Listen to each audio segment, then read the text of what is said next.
Pernah nggak nih kalian kebangun di malam hari atau jam-jam tertentu, dan tiba-tiba aja bulu kudukmu merinding? Kenapa ya kira-kira? Apa benar karena ada hantu di situ? Atau itu karena kita yang lagi kedinginan aja? Tapi, banyak orang yang bilang pada malam hari, batas antara dunia kita dan dunia lain tuh lagi menipis. Ini tuh sebenarnya mitos atau enggak sih? Kenapa ya hantu erat kaitannya dengan malam hari? Ayo, kita coba telusuri dari sisi sains, biologi, dan budaya. Aku Noala, aku akan memandumu untuk memuaskan rasa keingintahuanmu.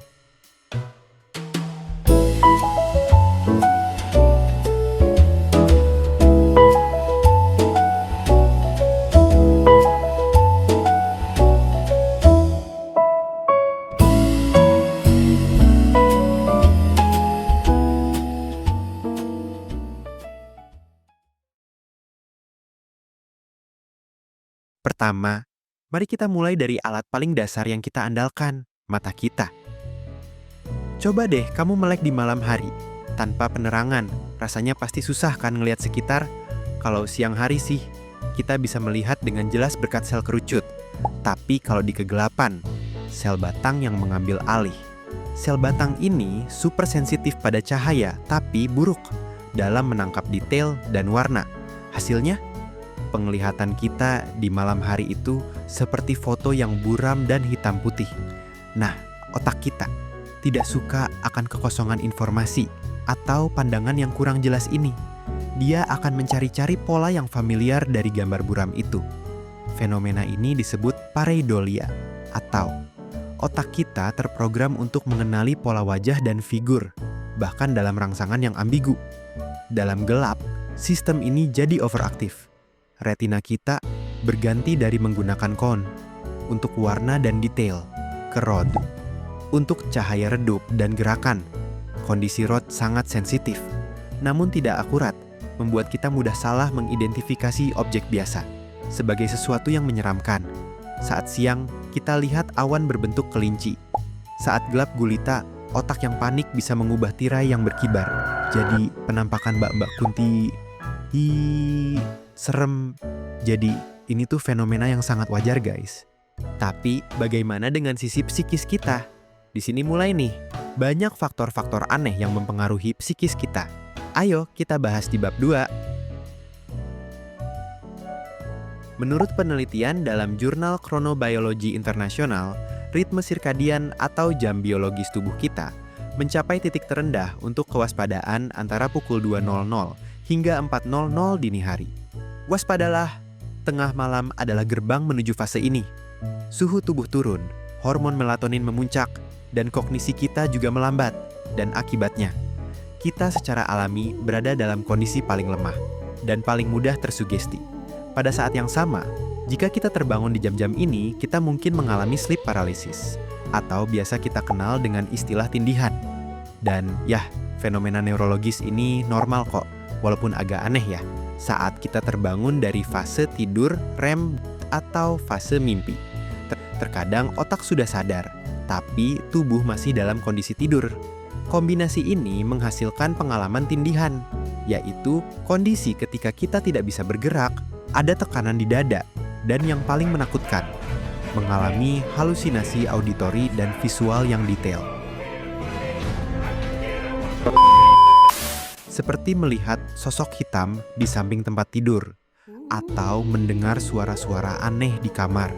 Bagi masyarakat yang belum mengenal penjelasan neuroscience, pengalaman ini sering disalahartikan sebagai serangan makhluk halus, atau hantu pada jam-jam malam. Siapa nih yang pernah mengalami ketindihan dan melihat makhluk-makhluk aneh? Hal ini wajar ya, karena ada peran budaya juga yang akhirnya membentuk stigma-stigma tertentu di otak kita. Tapi budaya seperti apa sih yang dimaksud? Yuk, kita masuk ke bab 3. Nah, pengalaman sensorik dan neurologis tadi kemudian dicetak oleh budaya. Banyak tradisi di dunia memiliki konsep tentang waktu ketika dunia roh bebas berkeliaran.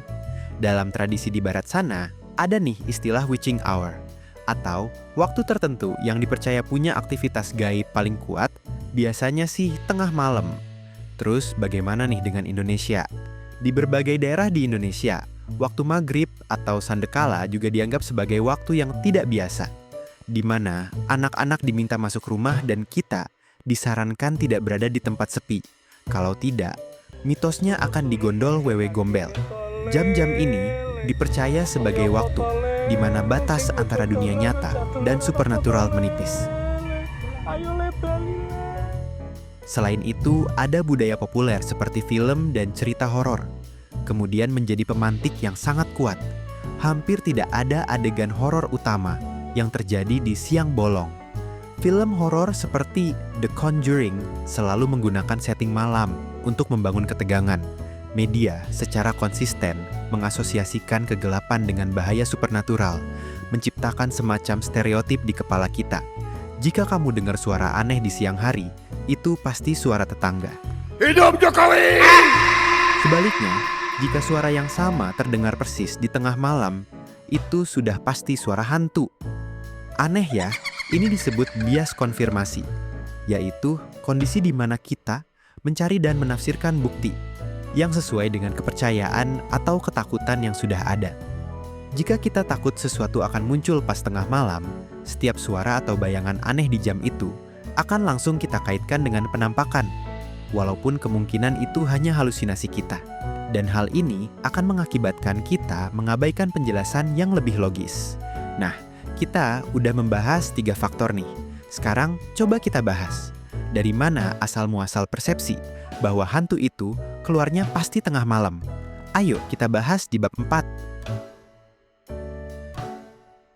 Jadi apa nih kesimpulannya? Hantu sebenarnya memilih tengah malam sebagai waktu untuk keluar. Bukan karena adanya fenomena supernatural, tapi karena tengah malam adalah waktu yang sempurna untuk menciptakan pengalaman gaib berdasarkan kondisi fisik dan psikis kita yang udah capek. Dimulai dari mata kita yang bekerja dengan data minim, diperparah oleh otak yang kelelahan dan rentan mengalami error seperti sleep paralysis. Dan akhirnya, semua sensasi itu difilter dan diperkuat oleh cerita budaya yang telah kita dengar dan telan sejak kecil. Nah, kawan Nowala, sebenarnya dengan memahami semua ini, kita jadi bisa sedikit lebih berani kan? Terutama di jam-jam malam. Lain kali, kalau kalian mendengar bunyi aneh di tengah malam, tarik napas, hembuskan dan tanya pada diri sendiri, apakah ini ilusi fisik yang kelelahan, psikis, atau benar-benar ada hantu? Nah, pernahkah kamu mengalami penampakan hantu yang akhirnya bisa dijelaskan secara logis kayak video kali ini? Ceritakan di kolom komentar ya. Kalau kamu suka dengan konten Nowala, kamu bisa dukung melalui Saweria. Link ada di deskripsi bawah. Jangan lupa like, share, dan subscribe. Aku Nowala. Stay curious dan sampai jumpa.